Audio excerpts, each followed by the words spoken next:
मेरे प्यारे भाइयों और बहनों, मैं स्टडी नॉलेज 86 चैनल में आपका स्वागत करता हूं। आज मैं आपको पढ़ाने वाला हूं कि धातुएं वायु के साथ कैसे अभिक्रिया करती हैं, धातुएं जल के साथ कैसे अभिक्रिया करती हैं, धातुएं अम्ल के साथ कैसे अभिक्रिया करती हैं, कौन सी धातुएं अम्लराज के साथ अभिक्रिया करती हैं, अम्लराज को कैसे बनाया जाता है। तो चलिए दोस्तों शुरू करते हैं। यह थ्योरी और कॉन्सेप्ट पढ़ाने से पहले मैं आपके सामने कुछ प्रश्न रखूंगा। आप देखिए कि धातुओं की अभिक्रियाशीलता श्रेणी पढ़ने के बाद भी, जो मैं आपको पिछले वीडियो में पढ़ा चुका हूं, आप कितने प्रश्नों को हल कर पा रहे हैं या कितने प्रश्नों का उत्तर दे पा रहे हैं। ये प्रश्न एनसीईआरटी की साइंस की बुक से, जो उनके ऑब्जेक्टिव टाइप क्वेश्चन दिए रहते हैं, उनसे लिए गए हैं, और कुछ प्रीवियस ईयर के क्वेश्चन हैं। तो चलिए दोस्तों शुरू करते हैं।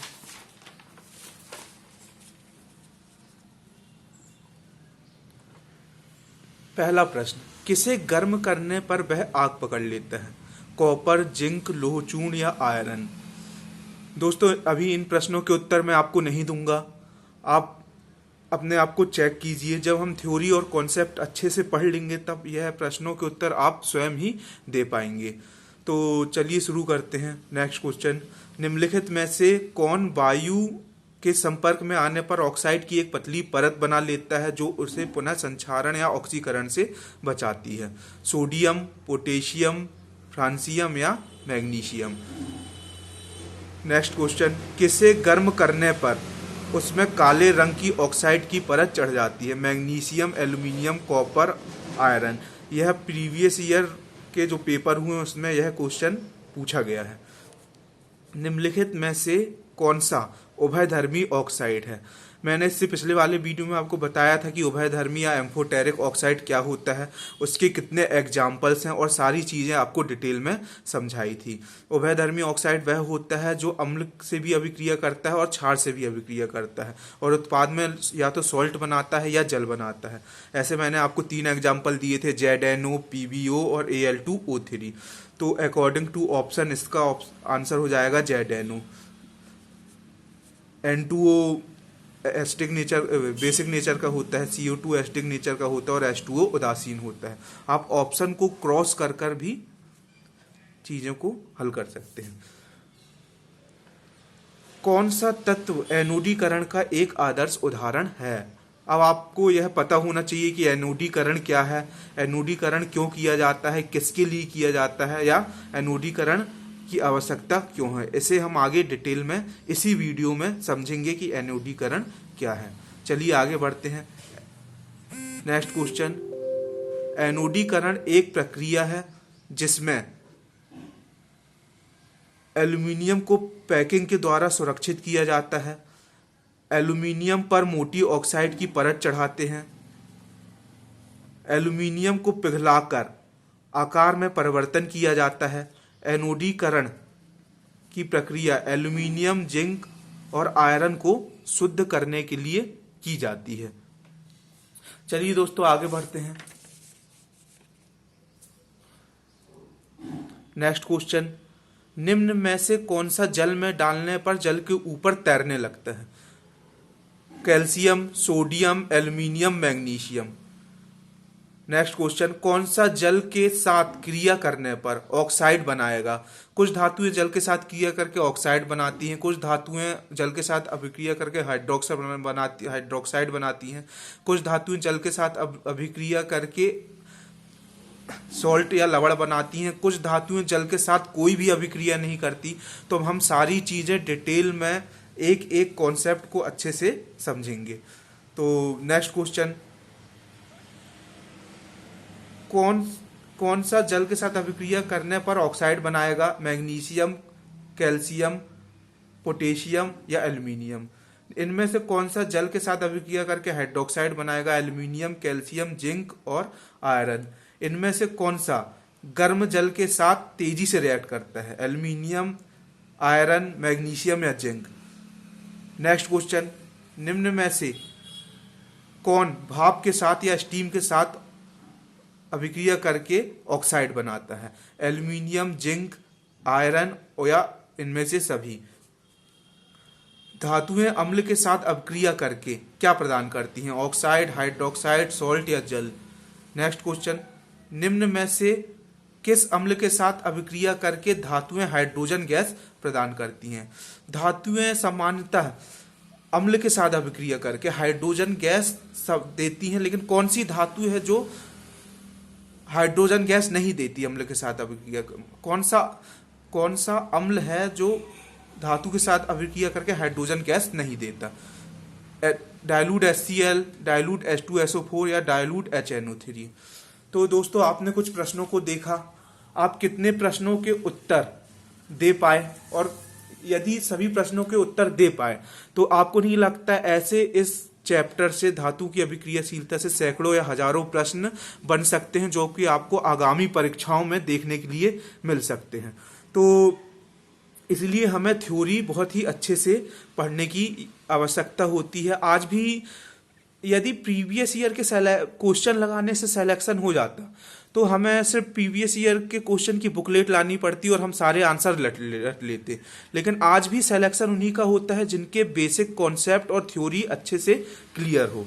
तो चाहे वह कोई भी सब्जेक्ट हो, मैथ्स हो, जीके हो, साइंस हो। तो इसी प्रकार मैंने ये एनसीईआरटी की बुक से एक एक कॉन्सेप्ट और एक एक लाइन बहुत ही अच्छे से कवर की है, जिससे क्वेश्चन बनने की संभावना है, या प्रीवियस ईयर के सारे क्वेश्चन पैटर्न को देखकर ही मैंने ये कोर्स डिजाइन किया है, और क्या नए संभावित प्रश्न आ सकते हैं मैंने इसका भी ध्यान रखा है। तो चलिए दोस्तों, अब मैं आपका ज़्यादा समय नहीं लूँगा, वीडियो को शुरू करते हैं।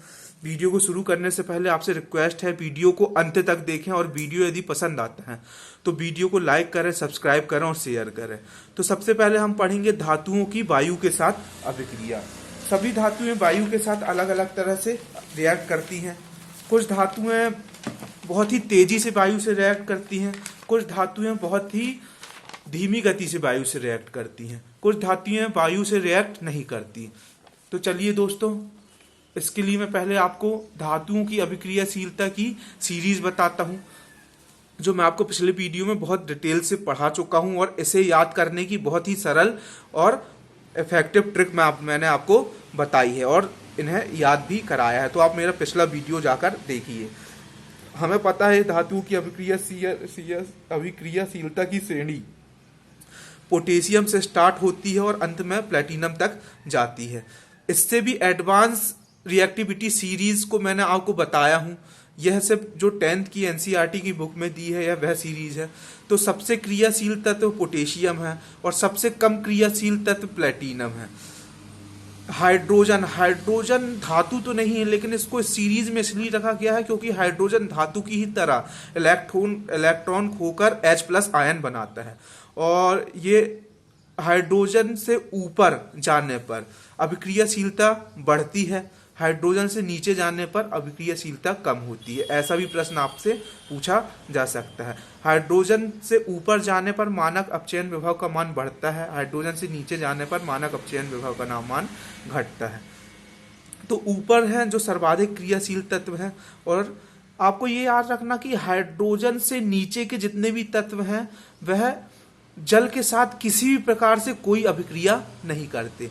हम यह ऊपर के ही एलिमेंट पढ़ेंगे जो जल के साथ अभिक्रिया करते हैं। कुछ धातुएं ठंडे जल के साथ अभिक्रिया करती हैं, कुछ गर्म जल के साथ अभिक्रिया करती हैं, कुछ भाप या स्टीम के साथ अभिक्रिया करती हैं। तो सब ये potassium, sodium, calcium, magnesium, aluminium, zinc, iron और लेड, ये जल के साथ किस तरह और कैसे कैसे रिएक्ट करती है, हम इन्हीं के बारे में जानेंगे। तो चलिए शुरू करते हैं। धातुएं वायु के साथ अभिक्रिया करके या ऑक्सीजन के साथ अभिक्रिया करके ऑक्साइड बनाती हैं। जैसे यदि मैं कॉपर की अभिक्रिया ऑक्सीजन के साथ कराऊं तो कॉपर ऑक्साइड बनेगा। एल्यूमिनियम की अभिक्रिया ऑक्सीजन के साथ करवाऊं तो एल्यूमिनियम ऑक्साइड बनेगा। तो धातुएं ऑक्सीजन के साथ अभिक्रिया करके उनके संगत ऑक्साइड बनाती हैं। अब आप देखिए, ये यहाँ पे 2 लिखा है, यहाँ 2 लिखा है, 4 3 2। ये मैंने समीकरण को या इक्वेशन को बैलेंस करने के लिए लिखा है। बैलेंस करने से मतलब होता है लेफ्ट हैंड साइड बराबर होना चाहिए राइट हैंड साइड की। जैसे यहाँ 2 कॉपर है तो यहाँ भी 2 कॉपर है, यहाँ 2 ऑक्सीजन है तो यहाँ भी 2 ऑक्सीजन है। कल को एग्जाम में आपसे ऐसा भी प्रश्न पूछा जा सकता है, या ऐसे प्रश्न पूछे जाने की भी संभावना है कि निम्नलिखित में से कौन सा समीकरण सही है या कौन सा समीकरण बैलेंस है। तो आपको एक एक कॉन्सेप्ट अच्छे से समझना है और सीखना है। समीकरण को कैसे बैलेंस करते हैं या इक्वेशन कैसे बनाई जाती है, कौन ऑक्साइड देगा, कौन हाइड्रोक्साइड का निर्माण करेगा, कौन सॉल्ट का निर्माण करेगा, ये हम आगे अच्छे से डिटेल में समझेंगे। और मैं जब आपको अम्ल और क्षार पढ़ाऊंगा तो सारे समीकरण को कैसे लिखा जाता है, बैलेंस कैसे किया जाता है, ये सारी चीजें मैं आपको बताऊंगा। तो सबसे पहले जो रिएक्टिविटी सीरीज में ऊपर मिनरल आते हैं पोटेशियम तथा सोडियम, यह वायु की उपस्थिति में खुला छोड़ने पर आग पकड़ लेते हैं। हमने यह भी पढ़ा है कि ये जल की उपस्थिति, जल से भी अभिक्रिया करके आग पकड़ लेते हैं, जल के ऊपर तैरने लगते हैं। तो यह वायु में खुला छोड़ देने पर भी आग पकड़ लेते हैं, क्योंकि वायु में भी जलवाष्प की मात्रा होती है और ये वायु की नमी से ही अभिक्रिया करते हैं और हाइड्रोजन गैस मुक्त करते हैं, और ये मोस्ट रिएक्टिव होते हैं, इस कारण उनमें आग लग जाती है। इसलिए इन्हें केरोसिन के तेल में डुबोकर रखा जाता है। तो चलिए दोस्तों आगे बढ़ते हैं।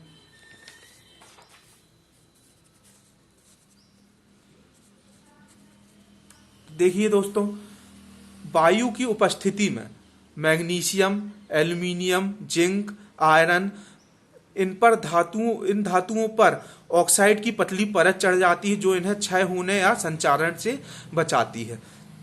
मैग्नीशियम, एल्यूमिनियम, जिंक और लेड, आपको याद रखना है, यह वायु की उपस्थिति में धीमी गति से अभिक्रिया करते हैं और अपने ऊपर ऑक्साइड की एक पतली परत चढ़ा लेते हैं, जो इन्हें पुनः ऑक्सीकरण या क्षय होने से बचाती है।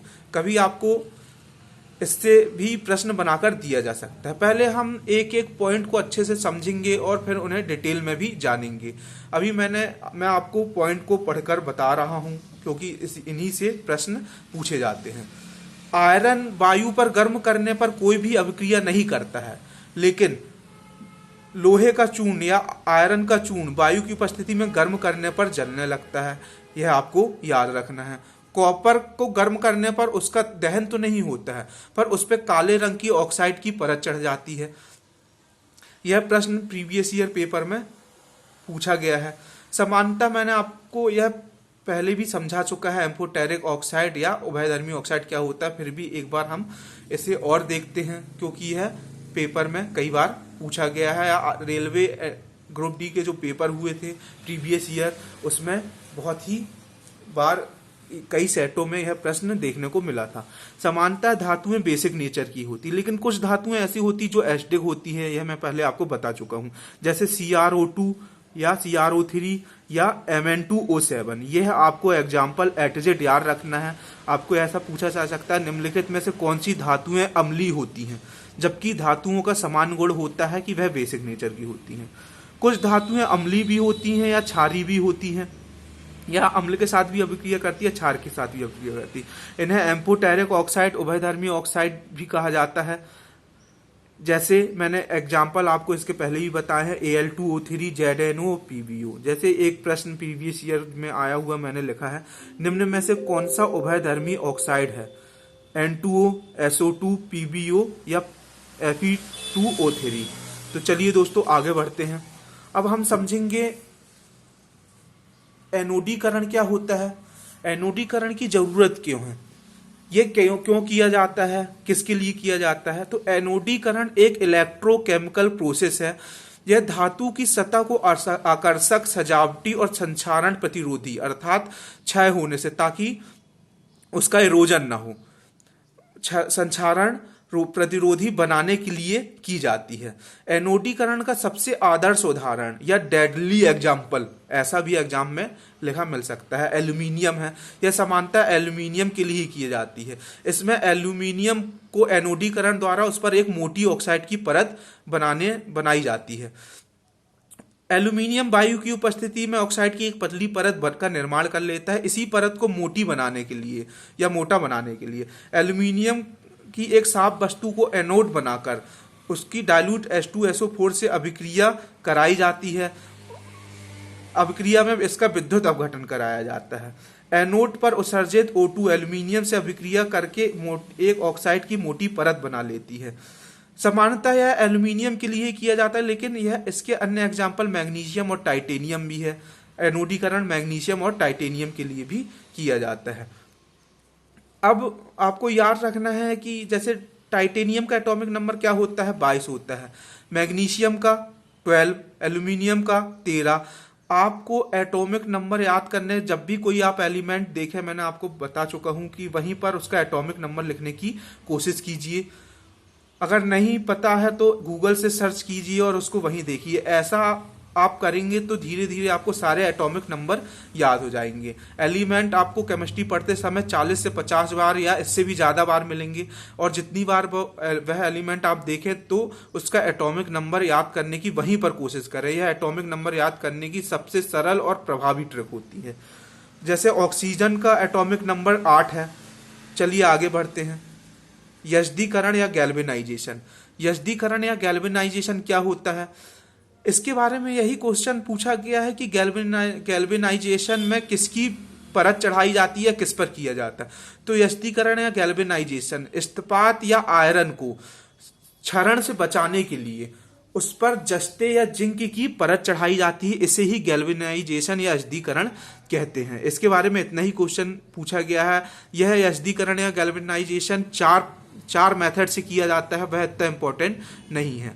इसकी खोज में कुछ इसके अलग इम्पोर्टेंट आपको बता देता हूँ, या कभी पूछा जा सकता है। इसकी खोज स्टैनिस्लैस सोरेल ने की थी 1837 में, लगभग 175 वर्ष पूर्व।